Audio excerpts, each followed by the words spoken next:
breaking news. Hollywood has lost a legend. Robert Redford died early this morning. KCAL News reporter Rick Montanez is live in Hollywood with a look at his legacy. Rick, good morning. Jamie, Sheba, good morning. You know, the mourning over Robert Redford, as you can imagine, goes well beyond Hollywood because he, of course, did so much work in film, but he also protected the environment and worked to preserve a lot of Southern California. He was born in Santa Monica, raised in Van Nuys, and according to his representatives, Robert Redford died early this morning at his home in his beloved Sundance, Utah. But his legacy here in Hollywood will not be forgotten. Robert Redford was a true filmmaker and will always be remembered for many iconic films.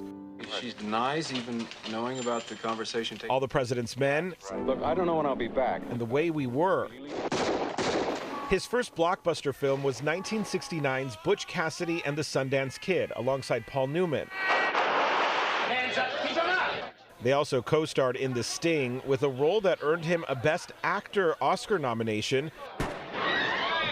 Redford was cast as the romantic leading man in films like The Great Gatsby and Out of Africa, a label that followed him throughout his life. I didn't see myself the way others saw me. I was kind of feeling trapped because I couldn't go outside the box of leading man or good-looking leading man. It was very flattering, but it was feeling restrictive. So it took many years to break loose of that.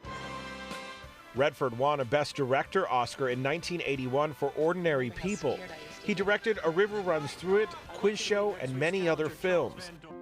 A native Californian, he was born in Santa Monica in 1936. As LA grew, so did Redford's love for protecting the environment.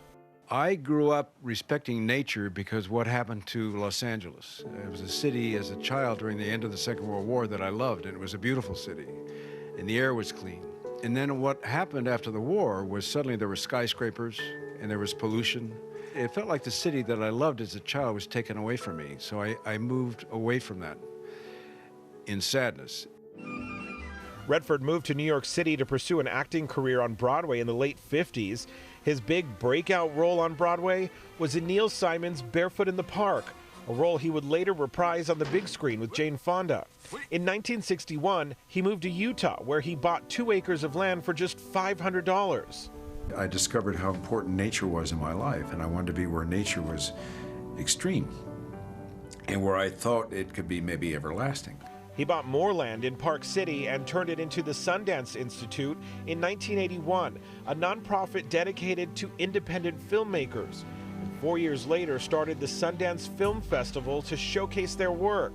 And in 2002, he was awarded an honorary Oscar. I want to make the most of what I've been given. And you keep pushing yourself forward, you try new things, and that's invigorating, I guess.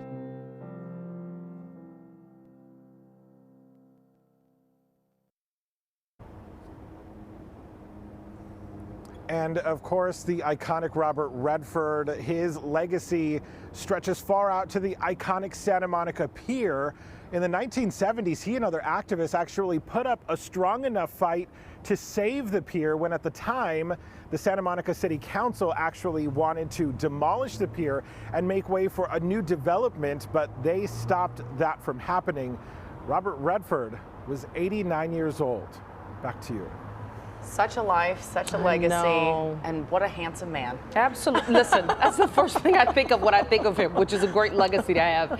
We're sending, of course, our thoughts and prayers to his family and friends this morning. Rick, thank you.